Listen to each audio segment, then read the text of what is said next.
ನಮಸ್ಕಾರ ಸ್ನೇಹಿತರೆ. ಇಂದು ನಮ್ಮ ಊರಿನಲ್ಲಿ ಸುರಿದ ಭೀಕರ ಮಳೆಯ ದೃಶ್ಯಗಳನ್ನು ನಿಮ್ಮ ಮುಂದೆ ತರುತ್ತಿದ್ದೇನೆ. ಸಾಮಾನ್ಯವಾಗಿ ಬೇಸಿಗೆಯ ಸಮಯದಲ್ಲಿ ಮಳೆ ಬರುವುದು ಅಪರೂಪ. ಆದರೆ ಈ ಬಾರಿ ಏಕಾಏಕಿ ಸುರಿದ ಮಳೆ ಇಡೀ ಗ್ರಾಮದ ಚಿತ್ರಣವನ್ನೇ ಬದಲಾಯಿಸಿಬಿಟ್ಟಿದೆ. ನೀವು ಈಗ ನೋಡುತ್ತಿರುವ ದೃಶ್ಯಗಳಲ್ಲಿ ಎಲ್ಲೆಲ್ಲೂ ನೀರು ನಿಂತಿರುವುದು ಕಾಣಿಸುತ್ತಿದೆ. ಹೊಲಗಳು, ರಸ್ತೆ, ಮನೆಗಳ ಸುತ್ತಮುತ್ತ ಎಲ್ಲೆಡೆ ಮಳೆ ನೀರು ಹರಿಯುತ್ತಿದೆ. ಬೆಳಗಿನ ಜಾವದಿಂದಲೇ ಮೋಡ ಕವಿದ ವಾತಾವರಣ ಇತ್ತು. ಸ್ವಲ್ಪ ಸಮಯದಲ್ಲೇ ಗುಡುಗು ಮಿಂಚಿನೊಂದಿಗೆ ಭಾರೀ ಮಳೆ ಆರಂಭವಾಯಿತು. ಕೆಲವೇ ನಿಮಿಷಗಳಲ್ಲಿ ಹೊಲಗಳೆಲ್ಲ ನೀರಿನಿಂದ ತುಂಬಿ ಹೋಗಿವೆ. ಈ ದೃಶ್ಯವನ್ನು ನೋಡಿ ಸ್ನೇಹಿತರೆ, ಮಣ್ಣಿನ ರಸ್ತೆಗಳು ಸಂಪೂರ್ಣ ಕೆಸರಿನಿಂದ ಕೂಡಿವೆ. ವಾಹನ ಸಂಚಾರಕ್ಕೆ ತೊಂದರೆ ಉಂಟಾಗಿದೆ. ಜನರು ಹೊರಗೆ ಬರಲು ಕೂಡ ಕಷ್ಟಪಡುತ್ತಿದ್ದಾರೆ. ರೈತರಿಗೆ ಈ ಮಳೆ ಒಂದು ಕಡೆ ಸಂತೋಷ ತಂದಿದ್ದರೂ ಮತ್ತೊಂದು ಕಡೆ ಆತಂಕವನ್ನೂ ತಂದಿದೆ. ಏಕೆಂದರೆ ಈಗಾಗಲೇ ಬಿತ್ತನೆ ಮಾಡಿದ ಕೆಲವು ಬೆಳೆಗಳು ನೀರಿನಲ್ಲಿ ಮುಳುಗುವ ಭೀತಿ ಎದುರಿಸುತ್ತಿವೆ. ನೀವು ನೋಡುತ್ತಿರುವ ಈ ತಾತ್ಕಾಲಿಕ ಶೆಡ್ಗಳು ಮತ್ತು ಜಾನುವಾರುಗಳ ಆಶ್ರಯ ಸ್ಥಳಗಳು ಕೂಡ ಮಳೆಯಿಂದ ಹಾನಿಗೊಳಗಾಗಿವೆ. ಗಾಳಿಯ ತೀವ್ರತೆ ಎಷ್ಟಿತ್ತೆಂದರೆ ತಾರ್ಪಾಲುಗಳು ಕೆಳಗೆ ಬಿದ್ದಿವೆ. ಅವು ಸಿಗುವುದೂ ಅಪರೂಪ. ನಾವು ಜಾನುವಾರುಗಳನ್ನು ಸುರಕ್ಷಿತವಾಗಿರಿಸಲು ರೈತರು ಹರಸಾಹಸ ಪಡುತ್ತಿದ್ದೇವೆ. ಗ್ರಾಮೀಣ ಪ್ರದೇಶದಲ್ಲಿ ಮಳೆ ಬಂದಾಗ ಮೊದಲು ಕಷ್ಟ ಅನುಭವಿಸುವವರು ರೈತರು ಮತ್ತು ಜಾನುವಾರುಗಳೇ. ಇನ್ನೊಂದು ದೃಶ್ಯದಲ್ಲಿ ನೋಡಬಹುದು, ಮಳೆ ನೀರು ಹೊಳೆಗಳಂತೆ ಹೊಲಗಳಲ್ಲಿ ರೂಪುಗೊಂಡಿವೆ. ಸಾಮಾನ್ಯವಾಗಿ ಒಣಗಿರುವ ಭೂಮಿ ಕೆಲವೇ ಗಂಟೆಗಳಲ್ಲಿ ನೀರಿನಿಂದ ಆವರಿಸಿಕೊಂಡಿದೆ. ಪ್ರಕೃತಿಯ ಶಕ್ತಿ ಎಷ್ಟು ದೊಡ್ಡದು ಎಂಬುದಕ್ಕೆ ಇದು ಒಂದು ಉದಾಹರಣೆ. ಇಲ್ಲಿ ನೀವು ಒಂದು ಚಿಕ್ಕ ಮೊಳಕೆಯನ್ನು ನೋಡಬಹುದು. ನಿಮ್ಮ ಕಣ್ಣಿಗೆ ಕಾಣುತ್ತಿದೆಯೋ ಇಲ್ಲ ಗೊತ್ತಿಲ್ಲ. ಭೂಮಿಗೆ ಮಳೆ ಬಿದ್ದ ಕೂಡಲೇ ಜೀವ ಚಿಗುರೊಡುತ್ತದೆ ಎಂಬುದಕ್ಕೆ ಇದು ಸಾಕ್ಷಿ. ಕೆಲವೇ ದಿನಗಳ ಹಿಂದೆ ಒಣಗಿದ್ದ ಮಣ್ಣು ಇಂದು ಹೊಸ ಜೀವಕ್ಕೆ ಅವಕಾಶ ನೀಡುತ್ತದೆ. ಆದರೆ ಪ್ರಕೃತಿಯ ಈ ಅದ್ಭುತ ದೃಶ್ಯ ಮನಸ್ಸಿಗೆ ಖುಷಿ ನೀಡಬಹುದು. ಆದರೆ ಆ ಮೊಳಕೆಗಳು ಅಲ್ಲೇ ಕಮರಿ ಹೋಗಿವೆ. ಮತ್ತೊಂದು ಕಡೆ ನೋಡಿದರೆ ಮುಂದಿನ ವಿಡಿಯೋಗಳಲ್ಲಿ ಬರ್ತಕ್ಕಂಥದ್ದು ನಮ್ಮ ರೈತರ, ಅವರು ಕೂಡ ಕುರಿಗಾಯಿಗಳು.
ಮಳೆ ನಮ್ಮ ಬದುಕಿನ ಅವಿಭಾಜ್ಯ ಅಂಗ. ಮಳೆ ಇಲ್ಲದೆ ಕೃಷಿ ಇಲ್ಲ. ಆದರೆ ಅತಿಯಾದ ಮಳೆ ಬಂದಾಗ ಅದು ಸಮಸ್ಯೆಗಳನ್ನು ಕೂಡ ಉಂಟು ಮಾಡುತ್ತದೆ. ರಸ್ತೆಗಳು ಹಾಳಾಗುತ್ತವೆ, ಹೊಲಗಳಲ್ಲಿ ನೀರು ನಿಲ್ಲುತ್ತವೆ, ಜಾನುವಾರುಗಳಿಗೆ ತೊಂದರೆಯಾಗುತ್ತವೆ, ಮನೆಯ ಸುತ್ತಮುತ್ತ ಕೆಸರು ತುಂಬಿಕೊಳ್ಳುತ್ತವೆ. ಆದರೂ ಗ್ರಾಮೀಣ ಜನರ ಧೈರ್ಯ ಮಾತ್ರ ಕಡಿಮೆಯಾಗುವುದಿಲ್ಲ. ಎಂತಹ ಕಷ್ಟ ಬಂದರೂ ರೈತರು ಮತ್ತೆ ತಮ್ಮ ಕೆಲಸವನ್ನು ಮುಂದುವರಿಸುತ್ತಾರೆ. ಇದೇ ರೈತನ ಜೀವನ. ಪ್ರಕೃತಿಯೊಂದಿಗೆ ಹೋರಾಡುತ್ತಾ ಬದುಕುವ ನಿಜವಾದ ಹೀರೋ ರೈತನೇ. ಈ ಮಳೆ ಮುಂದಿನ ಬೆಳೆಗಳಿಗೂ ಅನುಕೂಲವಾಗಬಹುದು ಎಂಬ ನಿರೀಕ್ಷೆಯೂ ಇದೆ. ಬಾವಿಗಳು, ಕೆರೆಗಳು ಮತ್ತು ಕೃಷಿ ಭೂಮಿಗೆ ಈ ನೀರು ಉಪಯೋಗವಾಗಬಹುದು. ಮುಂದಿನ ದಿನಗಳಲ್ಲಿ ಉತ್ತಮ ಮಳೆ ಮುಂದುವರೆದರೆ ರೈತರಿಗೆ ಸ್ವಲ್ಪ ನೆಮ್ಮದಿ ಸಿಗಬಹುದು. ಸ್ನೇಹಿತರೆ, ನಮ್ಮ ಊರಿನಲ್ಲಿ ಸುರಿದ ಈ ಭಾರಿ ಮಳೆಯ ಕೆಲವು ದೃಶ್ಯಗಳನ್ನು ನಿಮ್ಮೊಂದಿಗೆ ಹಂಚಿಕೊಂಡೆ. ನಿಮ್ಮವರಲ್ಲೂ ಮಳೆಯಾಗಿದ್ದರೆ ಕಾಮೆಂಟ್ನಲ್ಲಿ ತಿಳಿಸಿ. ಈ ರೀತಿಯ ಹಳ್ಳಿ ಜೀವನ, ಕೃಷಿ ಮತ್ತು ಪ್ರಕೃತಿ ಸಂಬಂಧಿತ ವಿಡಿಯೋಗಳನ್ನು ನೋಡಲು ನಮ್ಮ ಚಾನಲನ್ನು ಸಬ್ಸ್ಕ್ರೈಬ್ ಮಾಡಿ.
ಮಳೆ ಎಷ್ಟು ಭೀಕರವಾಗಿತ್ತೆಂದರೆ ಬೆಳಗ್ಗಿನ 4 ಗಂಟೆಯ ಜಾವ ಸುರಿದ ಈ ಮಳೆ ಇನ್ನು ಕತ್ತಲಿನಲ್ಲಿ ಎಲ್ಲ ಜನರು ಮಲಗಿದ್ದಾಗ ಅದೇನೂ ಕಂಡಿರಲಿಲ್ಲ.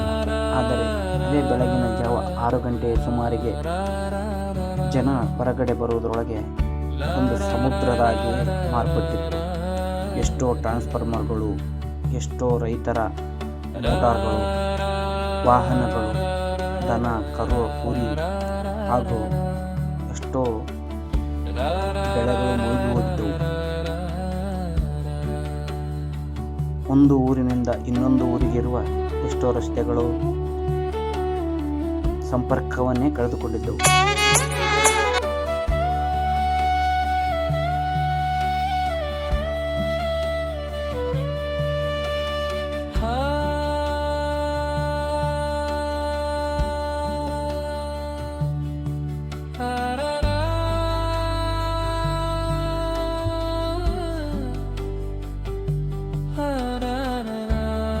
ದೃಶ್ಯದಲ್ಲಿ ನೋಡುತ್ತಿರುವ ದೃಶ್ಯ ನಮ್ಮ ಮನೆಯ ಬಾಜಿರುವ ಒಬ್ಬ ಪಾಪ ಬಡ ರೈತನ ಮನೆ ನೋಡಿ. ಆ ಮನೆ ಪೂರ್ತಿ ಹೊಲದಲ್ಲಿರುವುದರಿಂದ ಆ ಹೊಲ ಪೂರ್ತಿ ಗದ್ದೆ ಅಂತಾಗಿದೆ. ಆ ಗದ್ದೆಯಲ್ಲಿ ಅವರ ಗುಡಿಸಲು ಕೂಡ ಇರುವುದರಿಂದ ಒಳಗೆ ಮುಳುಗಿ ಹೋಗಿದೆ. ನಾವು ಕೂಡ ಅವರಿಗೆ ಕೇಳಿಕೊಂಡೆವು, ಹೊರಗಡೆ ಬನ್ನಿ, ಒಂದು ಸುರಕ್ಷಿತ ಜಾಗಗಳಿಗೆ ಹೋಗೋಣ. ಅವರು ಸುತಾರಾಮ್ ತಮ್ಮ ದನ ಕರು ಮೇಕೆಗಳನ್ನು ಬಿಟ್ಟು ಬರಲು ಒಪ್ಪಲೇ ಇಲ್ಲ. ಆದಷ್ಟು ಸಹಾಯ ಮಾಡಿ ಹಿಂದಕ್ಕೆ ತೆರಳಿದವು. ಆದರೆ ಅವರ ಆ ಅರ್ಥನಾದ ಹೃದಯವನ್ನು ಕಲಕುತ್ತಿತ್ತು. ಮನೆ ಹೊಕ್ಕ ನೀರು ಅವರ ಬದುಕನ್ನು ಹಸನು ಮಾಡುತ್ತಿದೆ. ಇಂಥ ಅನೇಕ ಕಷ್ಟಗಳನ್ನು ಕೊಡುವುದರಲ್ಲಿ ಮಳೆ ಎತ್ತಿದ ಕೈ. ಈ ರೈತನಿಗೆ ಈ ರೀತಿಯ ಅನೇಕ ಕಷ್ಟಗಳನ್ನು ಪದೇ ತಂದೊಡ್ಡುತ್ತದೆ.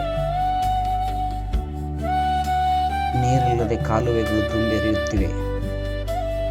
ರಸ್ತೆಗಳು ದೊಡ್ಡ ಗುಂಡಿಗಳಾಗಿ ಮಾರ್ಪಟ್ಟಿವೆ. ಇಷ್ಟೇ ರೈತನ ಬದುಕು ಪ್ರತಿ ಕ್ಷಣ ಹೋರಾಟದ ಜೀವನವೆನ್ನಬಹುದು.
Da da da.